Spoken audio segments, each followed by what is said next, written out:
Greetings, everyone. This is Rock and Roll Spot coming at you with the weekly comic book roundup. We've covered all this week's Marvel books as well as an offering from Boom Studios, and now it's on to this week's DC books. Kicking things off, we've got Catwoman number 38. Where we left off, Catwoman and the rest of the Bat family had defeated the Magistrate and their forces, including White Witch assassins. Poison Ivy had been restored to her usual self, and both Riddler and Penguin had dirt in their eye. Collective eye, I should say. So the issue begins with the protest outside the GCPD precinct in Alleytown. Apparently Selina Kyle has turned herself in. Her lawyer's with her and explains that, hey, she turned herself in of her own volition, so the cuffs really aren't necessary. But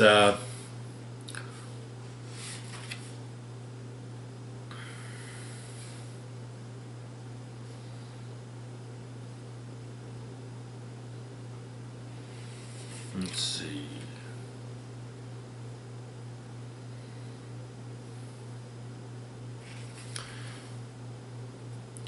But she asked why she was at the funeral for Detective Hadley.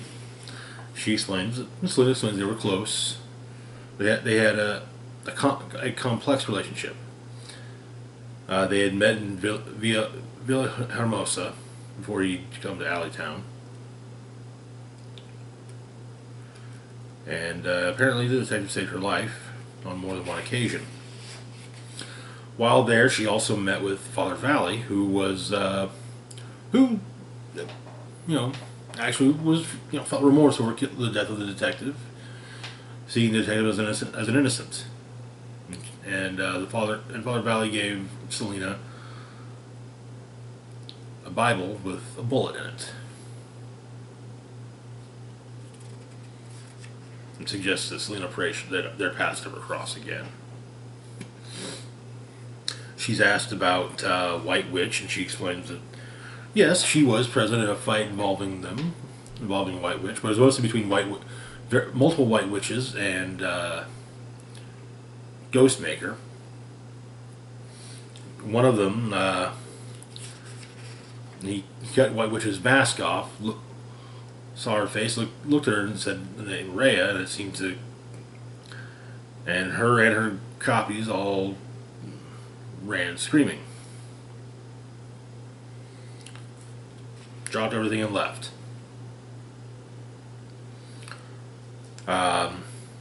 During the interrogation, she is often accused of being up to something.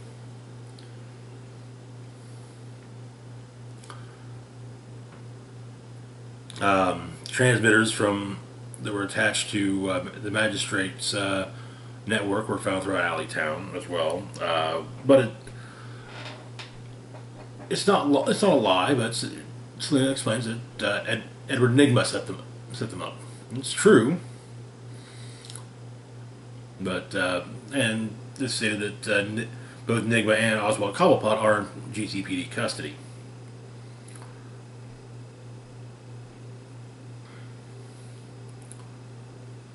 But the word is that Nygma is working for Selina, though, and so were a bunch of well-known criminals, namely Knockout, Firefly, Killer Croc, Cheshire. But Cheshire meets Shoes of the Strays. I think there's an implication that maybe Shoes is supposed to be another daughter of Cheshire. They wear similar masks, but yeah. But apparently, Selina has left the Mama Fortuna's fortress. Gave it to the Strays. But one of the detectives insists that Selena come with him. States he means to kill her during an attempted escape, probably get a commendation out of it. The detective in question, however, states that no, he was called to the storeroom. Someone dressed like a cop knocked him out and locked him in there. He gets reassigned to shore patrol near the Narrows.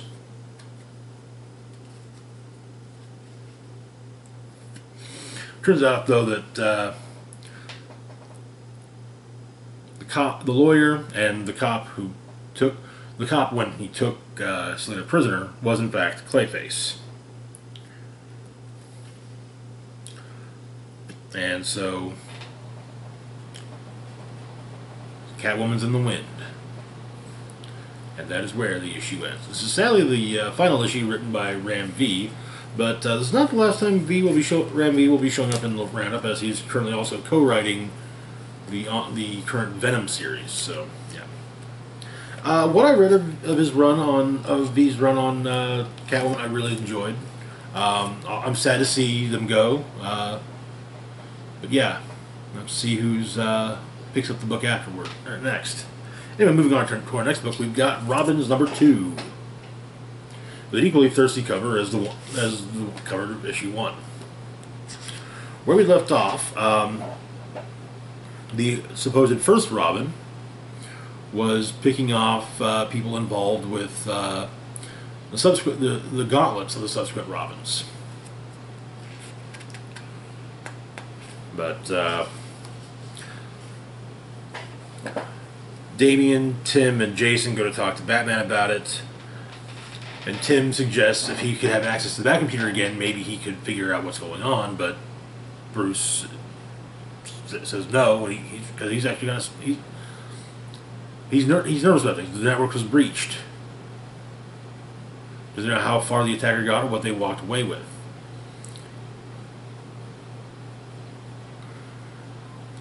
So, but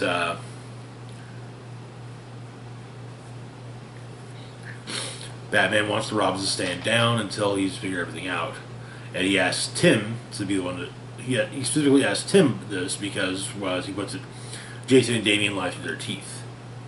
However, then Dick shows up and basically reassures Bruce, and as they'll lie as low as a group that contains a former circus performer and 3 guys in red tights can.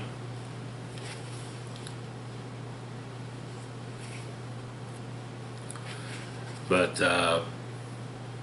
turns out that our first Robin has accomplices. We'll get to them later. But the first victim, the victim was in fact the person who was caught thanks to Dick Grayson's intervention during his gauntlet. But we get rundowns of what happened to everyone's gauntlet. But turns out that DeClane gave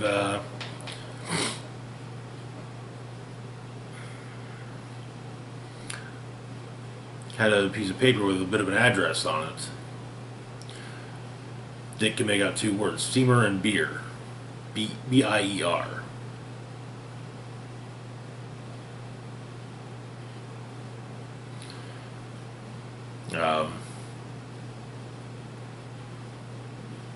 Jason explains that steamer means stolen, and beer, B-I-E-R, is the part of a hearse that holds the coffin. He goes on to explain there's a mortuary in Gotham that used to act, that also acts as a noted chop shop that specializes in hard to find specialty items. Before they got busted, they would apparently give one a decent price for a good steamer beer.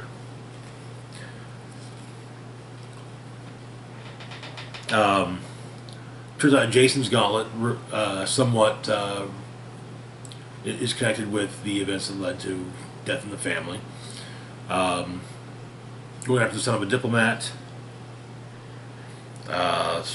Strings got pulled by the guy's father, and Jason confronted him and the son fell to his death. Um,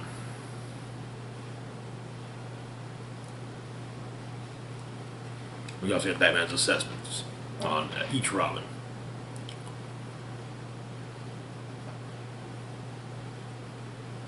But they make it to the mortuary. We've also got Tim's gauntlet, which involved the kidnapping of his parents and the death of his mother. Stephanie's gauntlet. Stephanie's actually the only one noted to have failed. Because, well, as Batman puts it, she isn't getting revenge for her parents, she's getting revenge on one of them.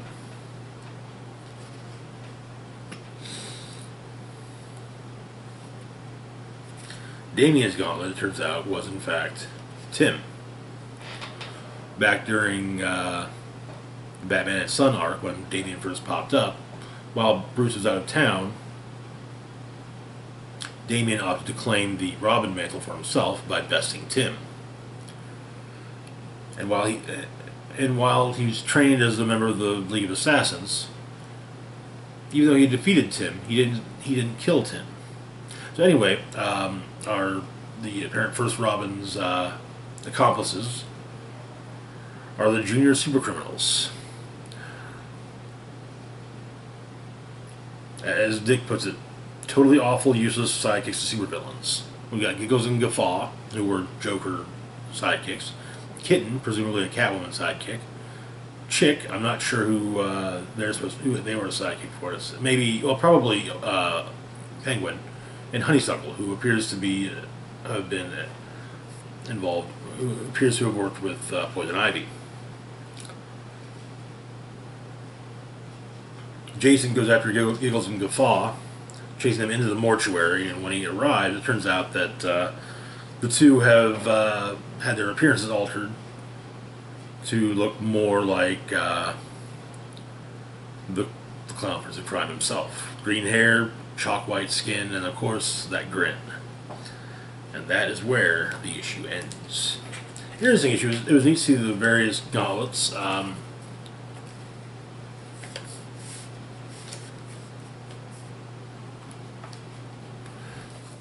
It's going to be interesting to see how the series plays out.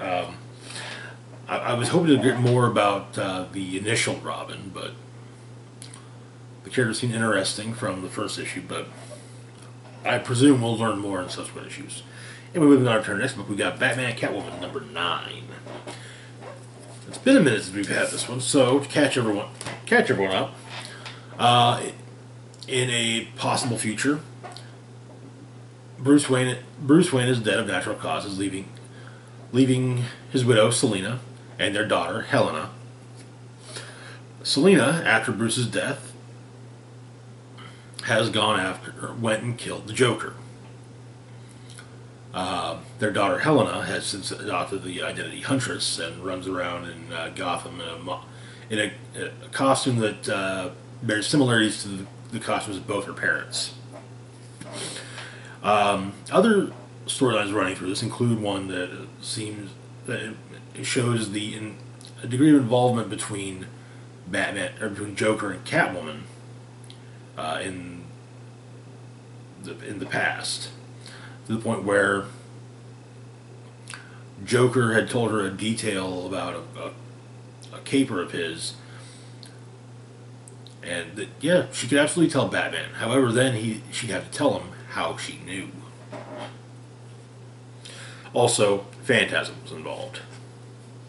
So the issue begins with Joker strangling, I think it's Phantasm, with some Christmas lights.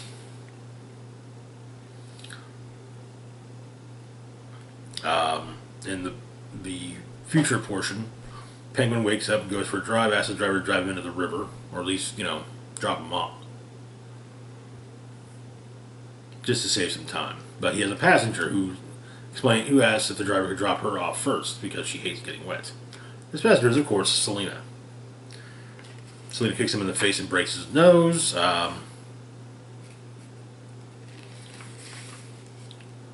She's got a favor to ask. But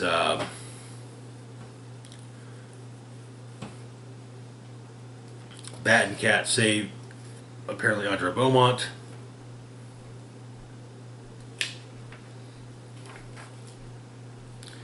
And also, this early portion of Batman's career,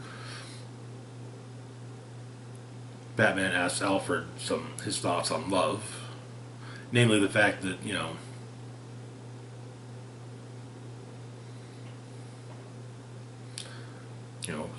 he loves a criminal.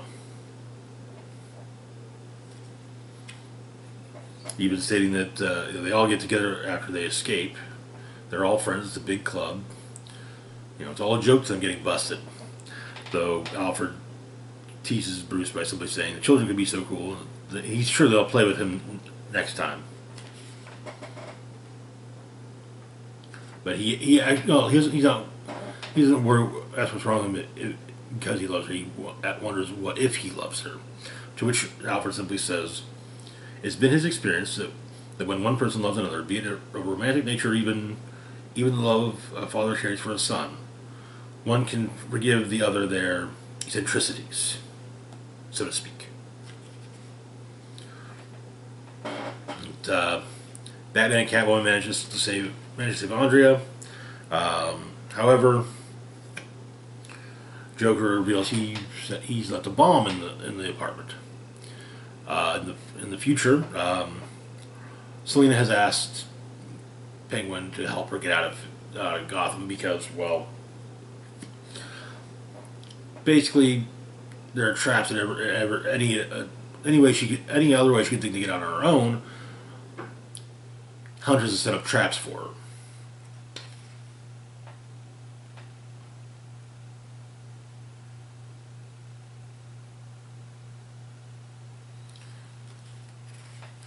But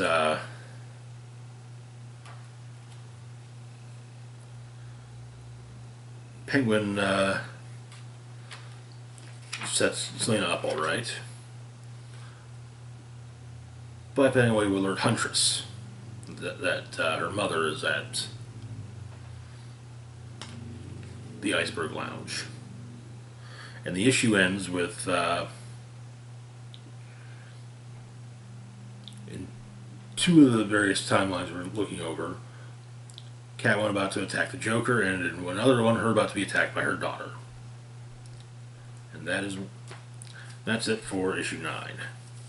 I honestly feel like the various timelines would have worked out a lot better explaining chronological order, but I've long been a fan of the concept of linear time. Crazy, right? Otherwise, good issue. I like Liam Sharp's artwork. I really do. It was the saving grace of Batman Reptilian. But it's just a jarring difference after Clay Mann's previous work on the series. So yeah. If he'd been doing the artwork in the book the entire time, I probably wouldn't have an issue with it. But like I said, it's just so jarringly different. Anyway, moving on to our next book, we've got Justice League Incarnate, number 2. Where we left off, Justice Incarnate had faced Darkseid on Earth 8 and gained a new member in the form of Dr. Multiverse. However, Darkseid escaped, though Dr. Multiverse was able to potentially follow. Meanwhile, the House of Heroes was attacked by none other than Orion, who had an army of parademons led by Caliban and Grail trailing behind him.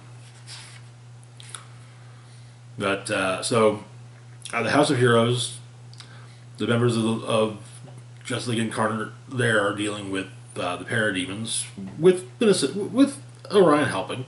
Apparently Orion means to use wants to turn the House of Heroes into a weapon to use against Darkseid. And yeah, I'm sure I mentioned this with the last issue, but Dino Cop is totally Savage Dragon, just for DC. The rest of the Justice League Incarnate ended up on Earth 13, more magical Earth, where they're welcomed by Hellblazer John Constantine to the Tavern of Mystery. But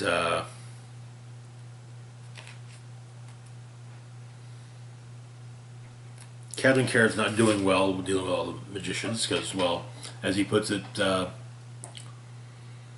any minute one of them is going to try and shove him into a hat, or worse, sacrifice him in a ritual with one of their daggers. Dr.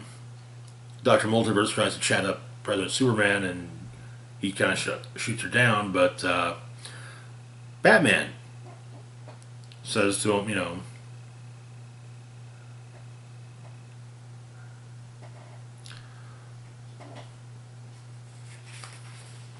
you gotta treat every day like it's your last day. But before Superman can maybe see if things can be mended there, Fate intervenes. I'm talking the 90s Fate that wore the red bodysuit and had the brand of the Ankh over his eye. Yeah. And linked up with Darkseid's multiversal Legion of Doom. However, before Fate can start whatever shit he needs to start, Super Demon stops him. I gotta say, I like the idea of Super Demon. Etrigan, but as Superman. But the League of Shadows of Earth 13, the Legion of the Strange on Earth 13 is trying to find the Earth where Darkseid ended up, so that the Incarnate can follow. They find a crack, however, it cracks their crystal ball. Things flood out. They find Darkseid and are promptly sent there.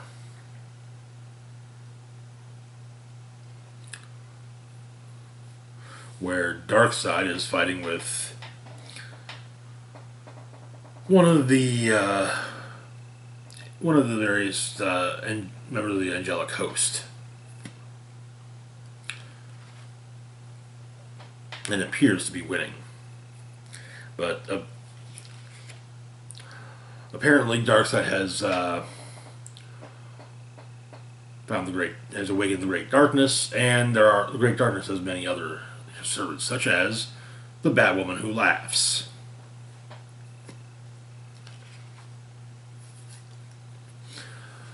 Dr. Multiverse tries out a nickname for Flashpoint Batman, Dr. Batman. He's not having it. But, yeah, things just go all kinds of nuts while,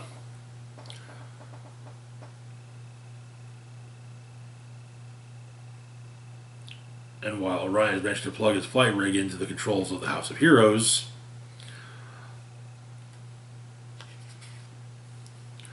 when the Batwoman who laughs shows up,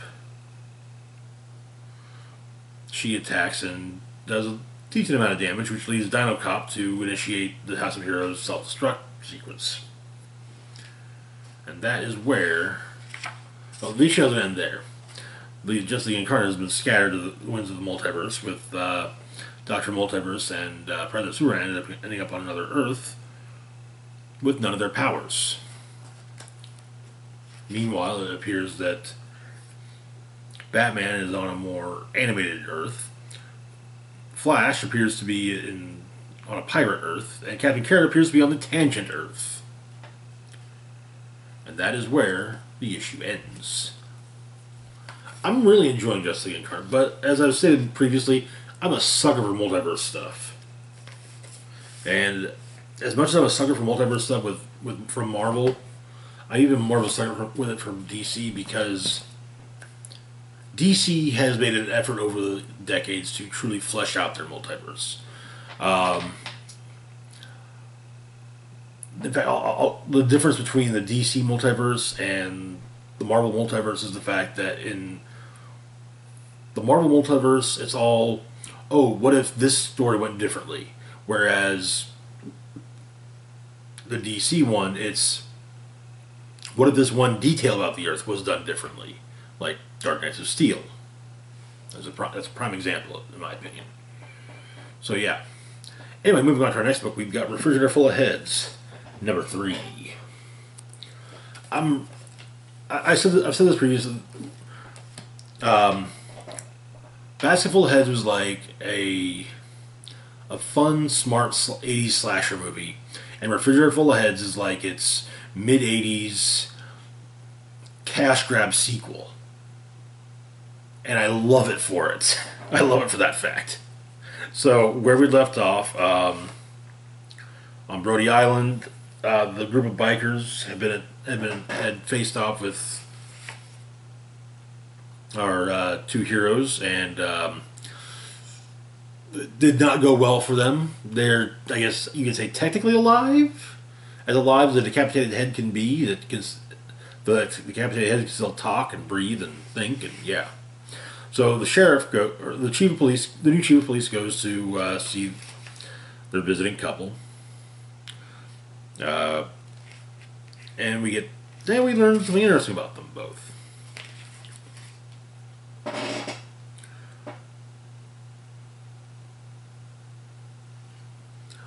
One, her name is Arlene Fields, and she's apparently a special agent with the Department of Defense. And with her is Calvin Berenger, also a DoD agent, which the chief ain't buying it.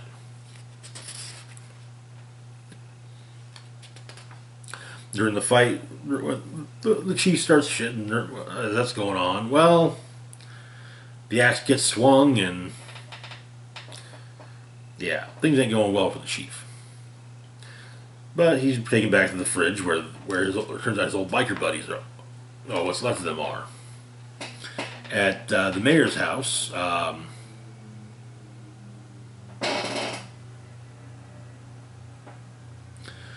the true leader of the bikers has made it her own residence, and Erica, the heroine of the first series, is brought before her. Or June. Okay, Erica is the name of the leader of the gang, Erica Fury. But June is brought to her, and she wants to know about where the axe is. But it turns out that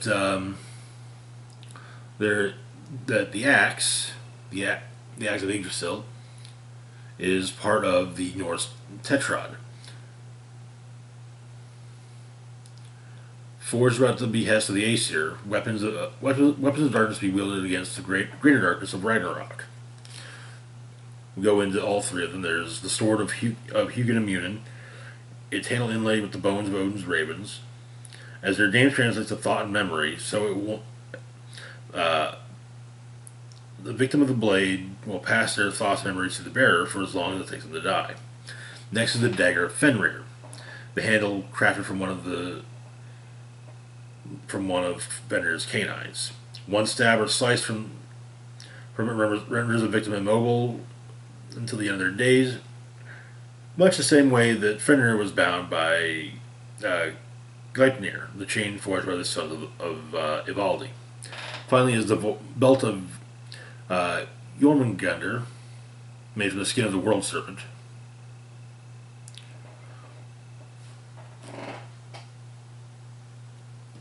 We're not told what it does, but it's explained that the axe of Yggdrasil, the only weapon that could cut Odin down from the world tree, whose handle was crafted from the wood of the tree itself. If someone brings the four artifacts together, they'll possess the power of the gods, and they will be unstoppable. Which to Erica sounds like a rush. To June sounds, it sounds like a rush in a narcissistic and seriously messed up kind of way.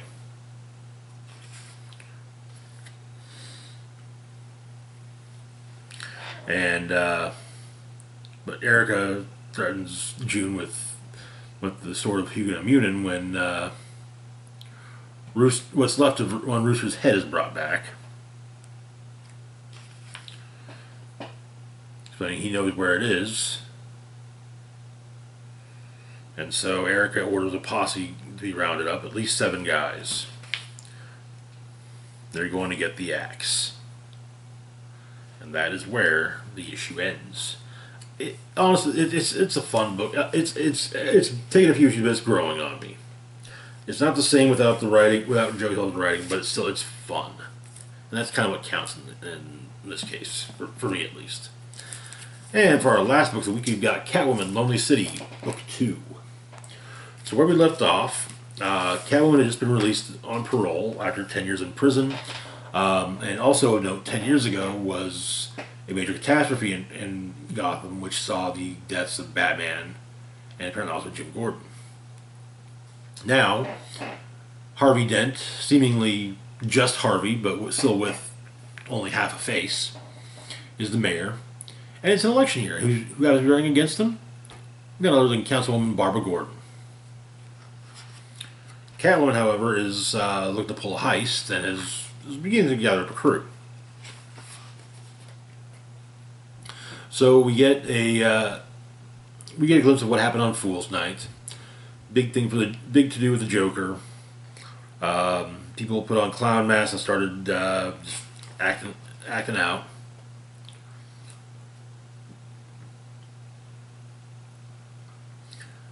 Selena and Barbara meet up for coffee.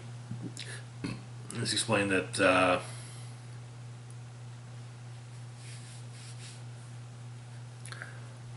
Selena's curious about Project Orpheus, but apparently it was one of Bruce's secret projects. He never told Barbara about it.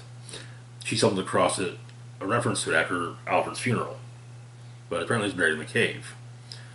But the cops have the estate locked up tight. Batcave itself, defenses are still up, which they should have shut down when Bruce died, but something went wrong. So Catwoman's getting back in shape, as is Killer Croc. And the gym they have to be training at is the gym belonging to none other than Ted Grant, formerly known as the JSA member Wildcat.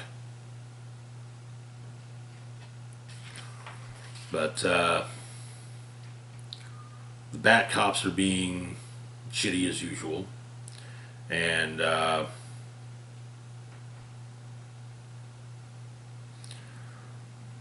Selena pays a visit to an old friend named Rowena.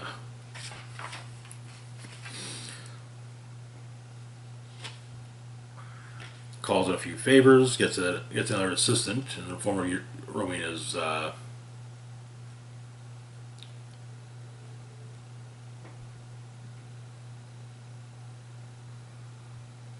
her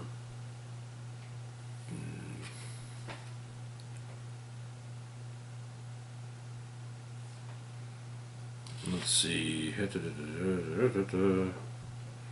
Oh, Rowena's, I want to say it's Rowena's kid, but maybe it's nephew. Also helping her out is none other than Edward Nygma, the Riddler, who apparently back in the day had quite the coke habit. Apparently, Eddie's got a daughter. We also have a flashback to 30 years previously, one of the first meetings between Batman and Catwoman.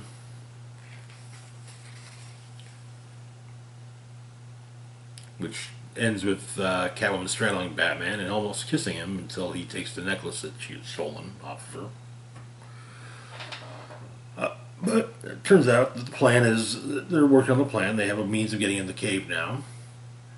Apparently the ring of Green Lantern Alan Scott is being kept in Star Labs in Gotham, so they need to get in. They managed to steal an ID. And Selena gets in, and while the ring is there, sadly, the battery is not. The battery, in fact, was seemingly destroyed. But Selena takes the ring, and Red Rockets come after her. But in front of a bunch of onlookers, she palms the ring and teleports away. There's a mayoral debate, but turns out that major issue is the construction of a new stadium in Gotham near Crime Alley. Turns out that the mayor is using some of the cave's tech for power sources. And some of the people of Gotham are basically taking inspiration from Catwoman's return.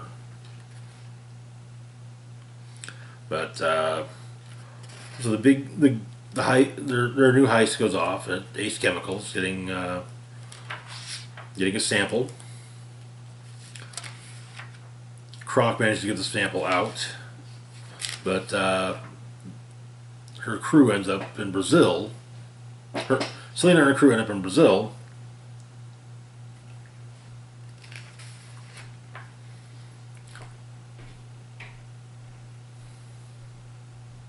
where they meet up with Lady Greenbeans herself, Poison Ivy. Apparently, what they're getting a sample of was a fertilizer, which boosts crop yields by 400%. Though Ivy plans to destroy it, as the yields drop off as the soil is sucked dry, and anyone willing to use the soil will just move on to another patch of land until nothing grows anywhere.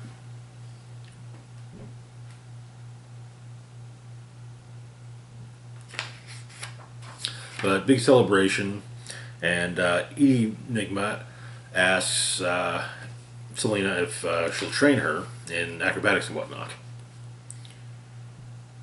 We also get the debate between Harvey Dent and Barbara Gordon, and apparently, people are saying Gordon won.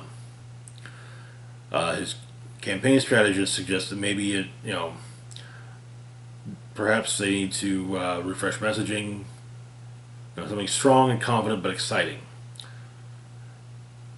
And to which Harvey figures he needs a new slogan.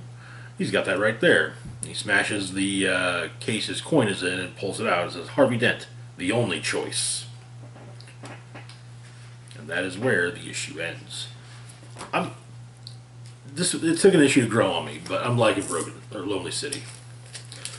It's interesting. I love Batman. Don't get me wrong, but it's interesting to see the amount of post-Batman Gotham stories that are popping up from DC right now. I kind of like it. You've got, especially post-Batman stories featuring Catwoman. It's a neat thing, kind of exploring their relationship after one of them is no longer around. But anyway, that's it for now. As always, feel free to like, share, and subscribe. Links to my Facebook, Twitter, Patreon, and PayPal account in the description box down below. This is Rock and Roll Spock signing off, saying, live long and rock hard.